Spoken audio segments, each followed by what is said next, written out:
दाट धावणाऱ्या गाड्यांवर लागला ब्रेक। शहादा डोंगरगाव रोडवरती सोमवारी भीषण अपघात घडला होता। मद्यधुंद कार चालक आदित्य उचित पाटील याने रस्त्यावर शतपावली करणाऱ्या आई व लेकाला, दोघांना आपल्या आलिशान फॉर्च्युनर कारनं चिरडलं।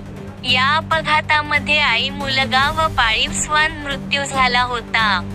या अपघातानंतर प्रशासनाचा गलथान कारभार, स्थानिकांनी संताप व्यक्त केला होता।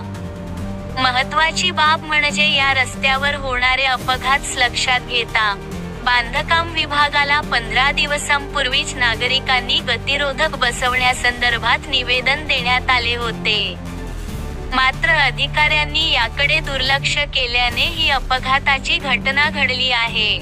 परिणामी प्रशासनाचा या गलथान कारभारामुळे आई व मुलाला जीव गमवावा लागल्याचे बोलले जात होते।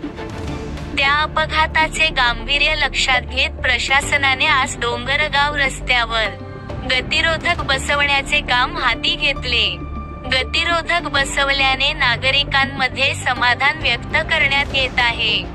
परंतु माय व लेकाच्या बळी गेल्याने प्रशासनाला जाग आली असावी का, असाही प्रश्न उपस्थित होताना दिसत आहे।